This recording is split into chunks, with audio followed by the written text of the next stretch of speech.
We have power to make decisions. We have the power to believe what we believe is true and what is not true. We have the power to change our lives by making simple decisions or making hard decisions. We have the power within us. And then there's a God-given power that God gave us, the ability to choose and have free will to do what we want to do and what we need to do. On this episode of Pushing Your Pace, I sat down with the inspiring Maxcia Williams-Rigby, director of the Hope Foundation for Autism Awareness, as she shares her powerful journey as a mother of a child with autism. Maxcia opens up about reclaiming her power by embracing her son's diagnosis, which she refers to as a different ability. She dives into the P's of patience and passion, the very tools that transformed her life and continue to guide her advocacy for autism awareness in the Turks and Caicos Islands. Join us on this heartfelt and uplifting episode as Maxcia shares her journey of strength, hope, and the power within those living with autism. Sit back, relax, and let's get ready to push some P's.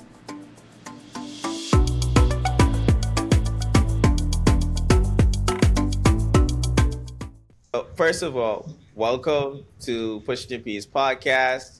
It's a pleasure to have you on your show. And I know your specialization is in the area of autism. So tell us, what exactly is autism? Yeah.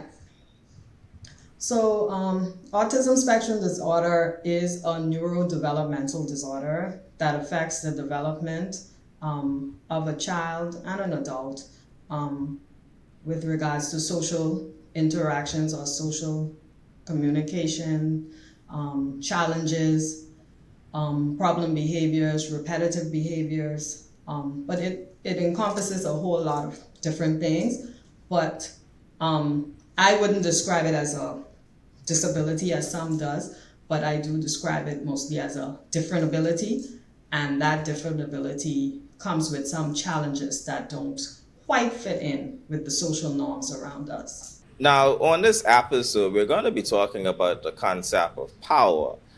How do you nurture power, that inner power and strength, for somebody who has a different ability, as you would have termed it?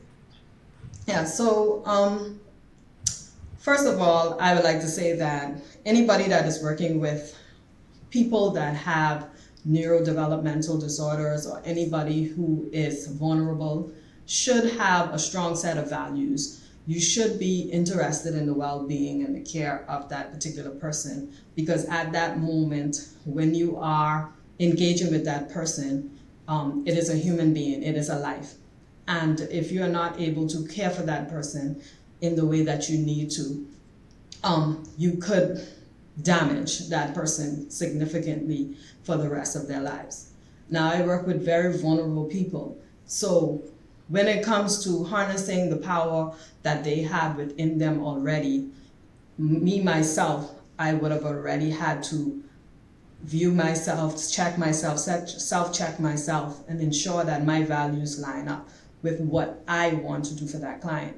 So when that client comes in, or when I have that engagement with that client, I already know that there lies a power within them to do beyond what is being seen on the outside, because myself, I've already established that power lies within me to serve them.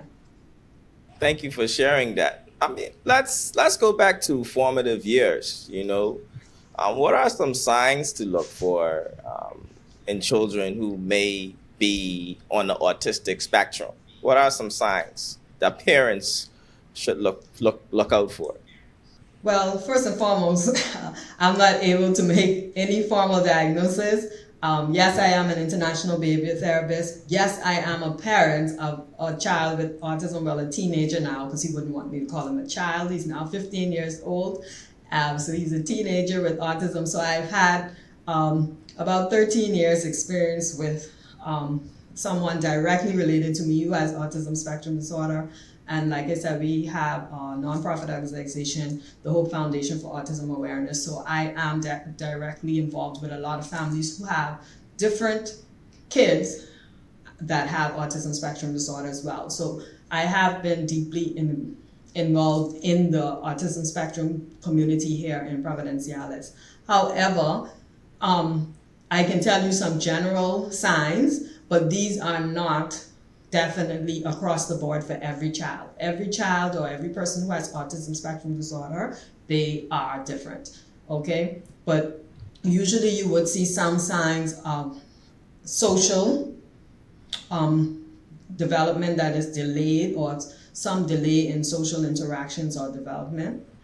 You would also see some signs and delays in communication, and you can also see some signs in some repetitive behaviors. Now, when we talk about repetitive behaviors, you may see something like flapping of their arms, walking on their tiptoes, lining up toys in a straight line, very rigid with certain things, making sure these things are in a specific order, and if they're not in a specific order, you might have some tantrum, or you may have some challenge or some outbursts from the child.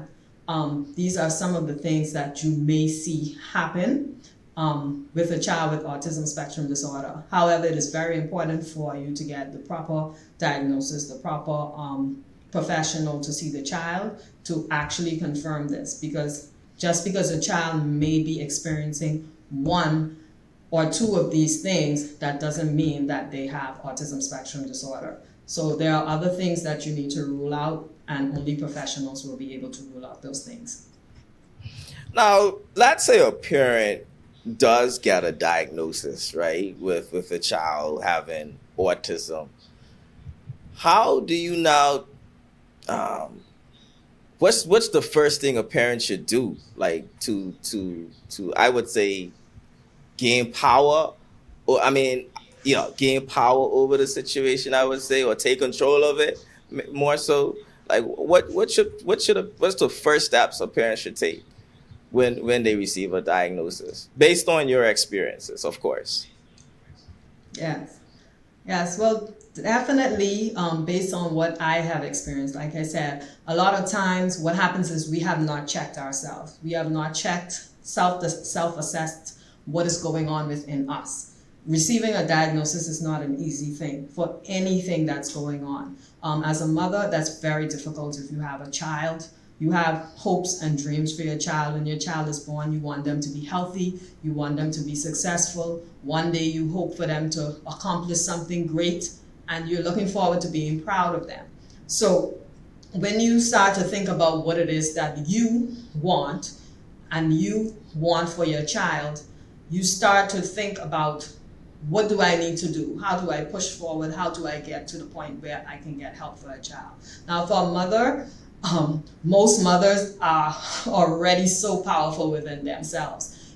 They sometimes may not know it, and oftentimes we don't feel it, but the power exists so highly for us when it comes to our children.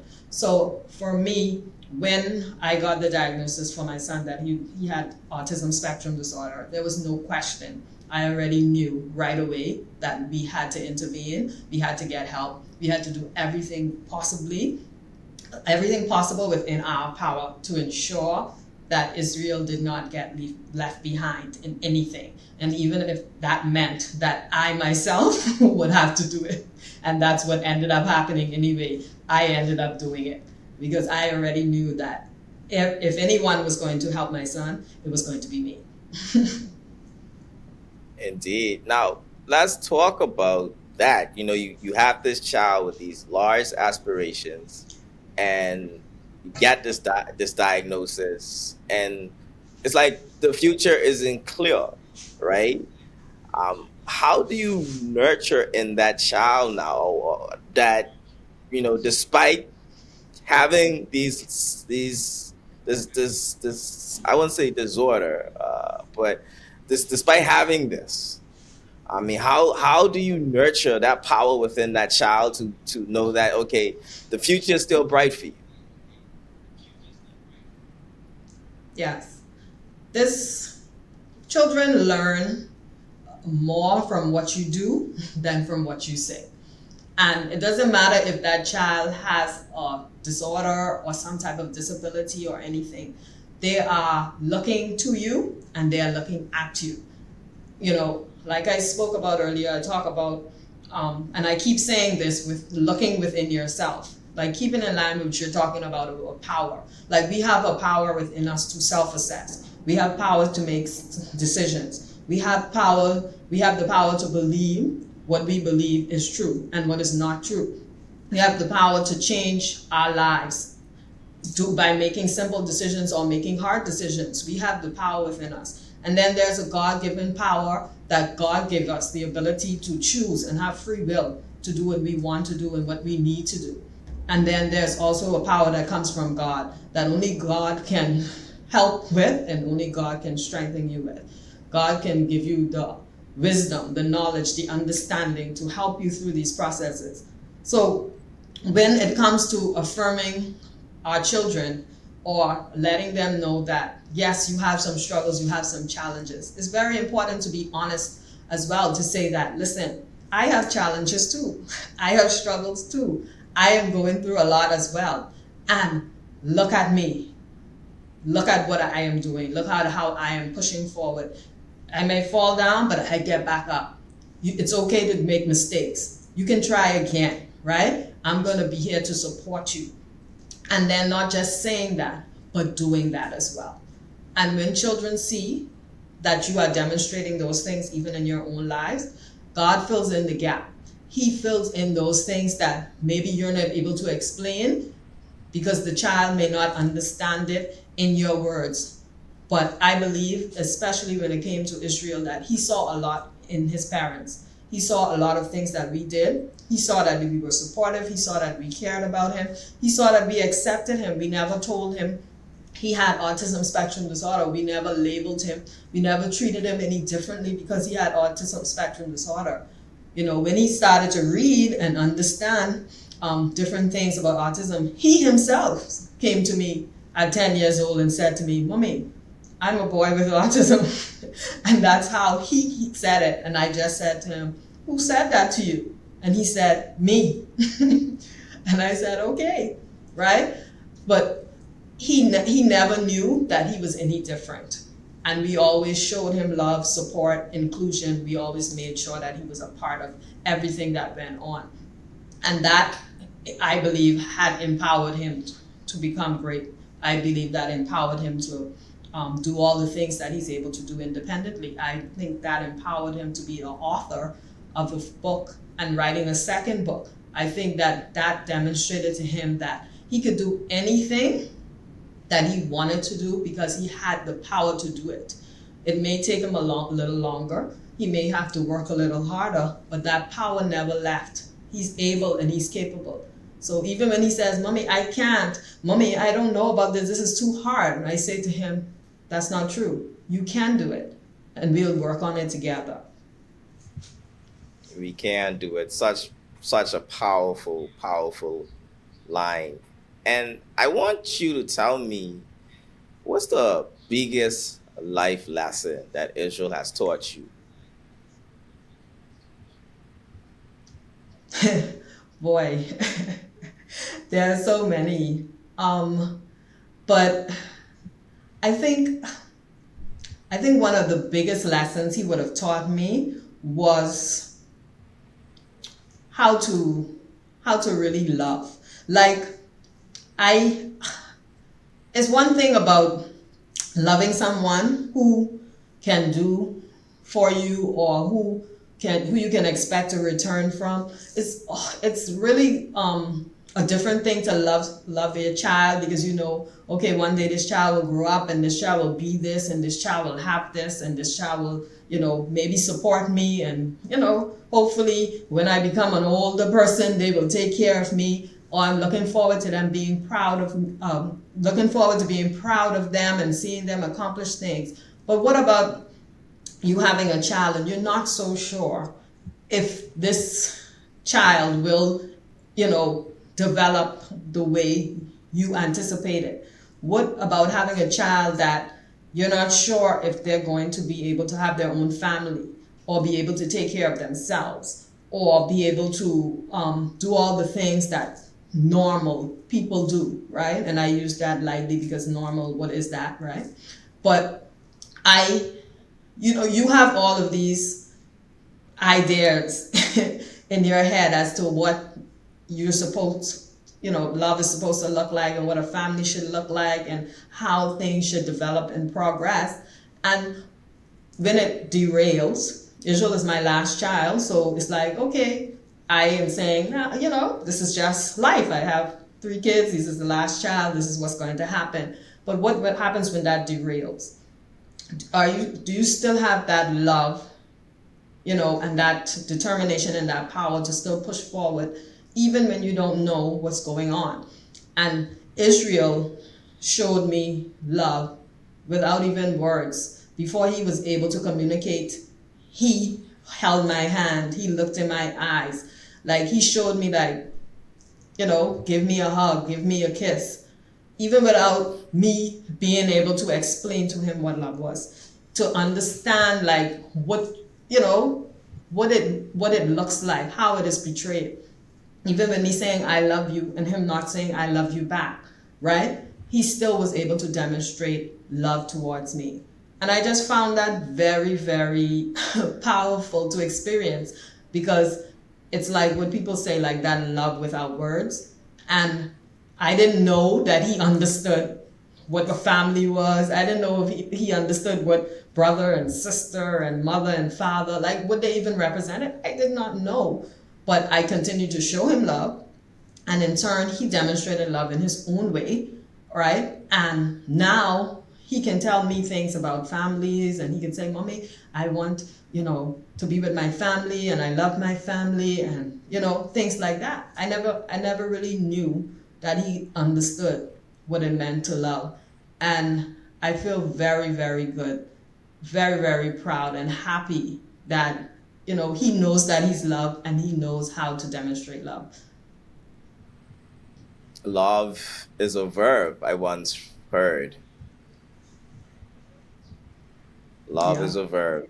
Thank you so much for sharing that, Miss Rigby. I have one more question on the topic of power. What comes to your mind based on everything that we've talked about? What comes to your mind when you hear the word power now? So for me, when I hear the word power, I often think of God, because when you talked about the description of the power and of something that, that comes from within, something that, we cannot really see, and we don't always understand, and we can't really, like, go in our bag and take it out and say, I'm going to get some power and then just use this power on it, right? It's something that we can't create, we can't make it, we can't develop it. And oftentimes words like these, they trick us, because we think like we need to go and get this thing, right? And this is something more that is developed and it's enhanced based on the experience that you go through, based on things that happen to you throughout your life. You realize the power that you have already within. You realize that greater is he that is in me than he that is in the world. You realize that you have God-given power. You realize that you're able to create a reality that you want, because God has given you free will to choose. There are so many things that we cannot control, right? But there is a power that lies within us that God has given us, all of us, right? And sometimes we don't use that power because we don't know we even have that power. But it exists within us. It exists for our physical lives, our spiritual lives, our emotional lives. It exists for, when it comes to your career, your finances. We have so many different areas in our lives where we can demonstrate this power, but we don't feel like we have it. We say, if I could just rub elbows with the right people, or if I could just, get some more money, or if I can just do this or do that. But we've all been blessed with God-given powers, and all we have to do is actually sit down and think about what is it that we want to do and start working. If we start moving and working by faith, God will do the rest. And that power, you wouldn't realize that the power inside of you has been manifested. And when that comes out, the only thing you could say is, hey, I did that. I lost over 70 pounds. And it took me a long time to look into the mirror and say to myself, this is me. I would look at the mirror sometimes and be like, what happened? I couldn't even recognize myself for a good few months because, and people would say, Maxcia, this is incredible what you have done. And I thought it was incredible too. But I always had that power to choose that lifestyle that I wanted. I just did not, and now that I've chosen it, I've realized my power. I have forgotten the power that was in me. But Leo, I will never forget again. Amen. Love it. Maxcia, thank you so much for sharing such a powerful message. And now we're going to transition into the second half of the show where it's all about you, You're going to tell us now a word or even words that begins with the letter P that has been transformational to your journey and development. So you now have the floor to push your P's on pushing your P's. Okay, so I took some thought and I thought about this for a little bit. And I think two of the words that came to me was patience and passion. And I think they resonate most with me. First of all, we have been living and still live in a microwave society. We want to push the button and say 10 seconds, it's done. We live in a society where we think that everything needs to happen right away, right? No one wants to wait for anything. No one wants to work hard and long for anything. Everybody wants everything to happen today, and like we like to say, to now. So why I chose patience is because I have been working on a lot of different things. I told you about a little bit about my weight loss, and it took me about 8 months to lose about 60 something pounds, and then I lost another, I think about 10 pounds or whatever after. It took a while, right? And when I was overweight and unhealthy, no one had anything to say. Nobody said anything to me, anything about my health, anything about my weight, except for people who were maybe closest to me, but no one had anything to say. The minute I started to lose some weight, everybody had, oh, you losing all this weight, you're losing so much weight so fast, girl, you don't need to lose all this weight. And there's all of this back, But I had been working on this for a long time. This had been a goal of mine for many, many years. And as I progressed, as I was doing it, I would take 1 week at a time or 1 day at a time, depending on what I had to do. I was like, if I can get through a workout today, I'm good. And I would be like, okay, if I can get through another workout today, I'm good. Then I would be like, if I could get through something this week, I'm good, right? And I just took it one step at a time. Every day I would pray and I'd say, God, I need help. How do I get through this? Give me wisdom, give me knowledge, give me understanding on how do I do this. And I just took it one step at a time. And I wanted to be healthy. I didn't just want to lose weight just because to say, I lost a lot of weight. I wanted to be healthy.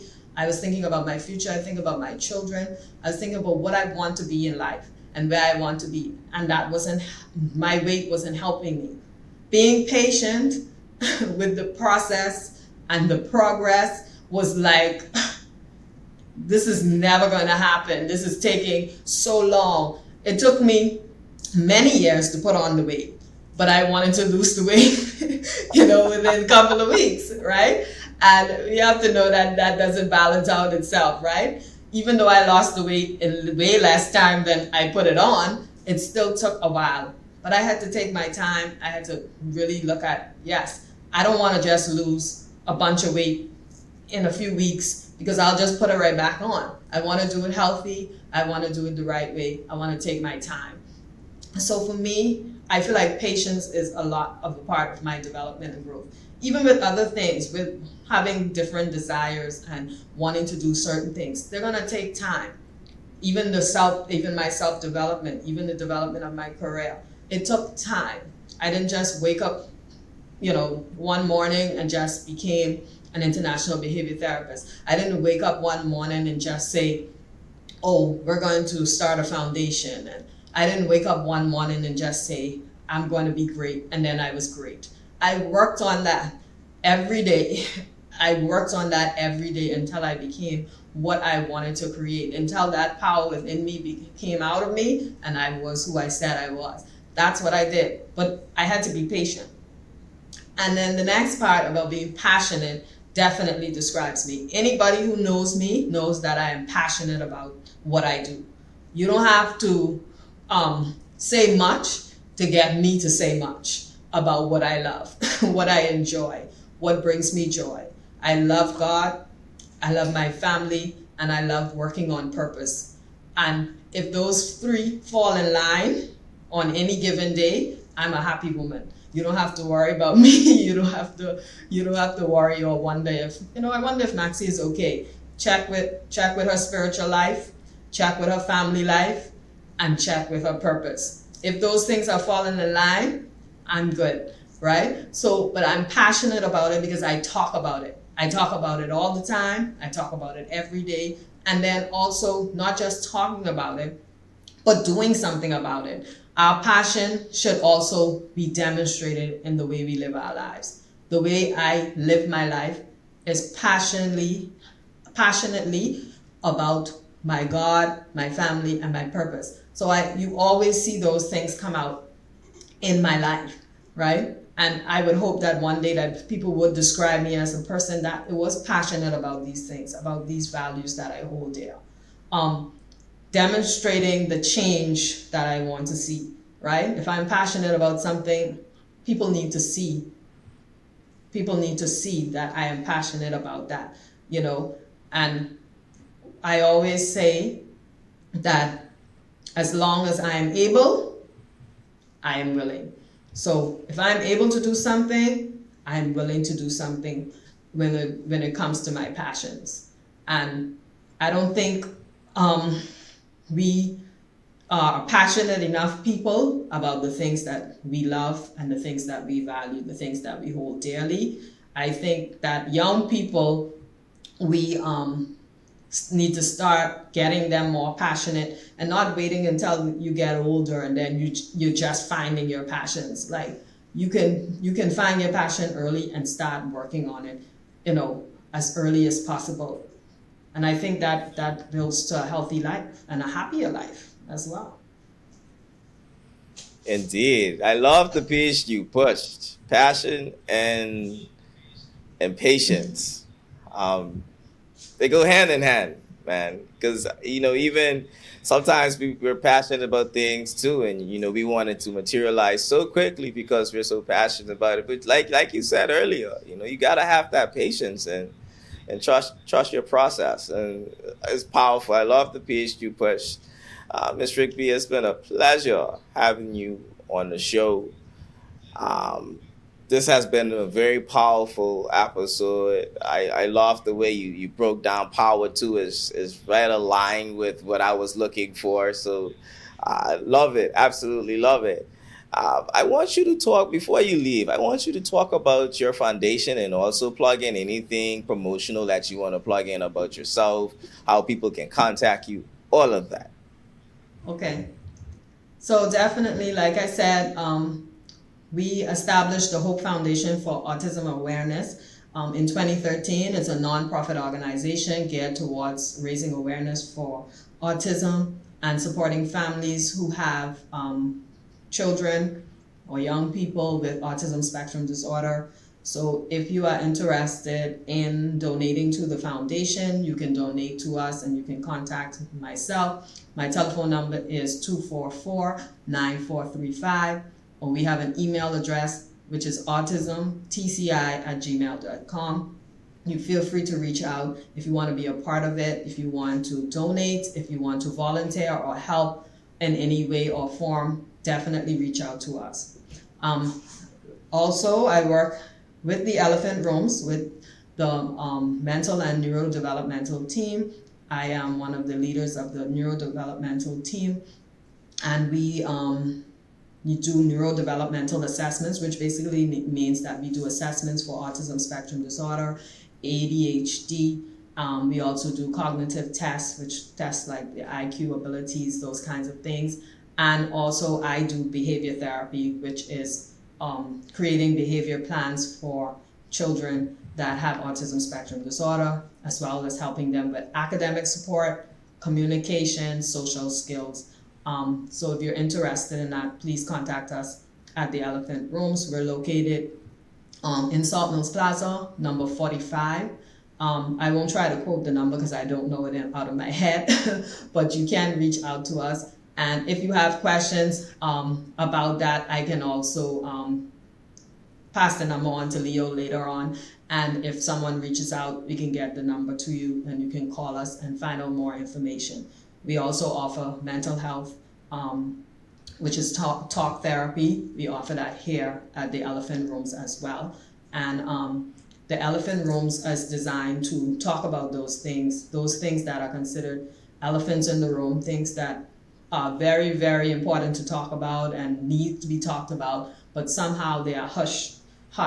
However, in the Elephant Rooms, we try to not expose them to the public, but bring light to it and let people know that it's okay to talk about it. It's okay to have challenges. It's okay to say that, we are struggling sometimes, but there is help. And one of the places that you can get help here in Providenciales is at the Elephant Rooms. Maxcia Williams-Rigby, thank you so much. Now, Ms. Rigby, you wouldn't be a guest on my show if you didn't answer a spinoff question. Are you ready? Okay. What's the most unbelievable thing about you?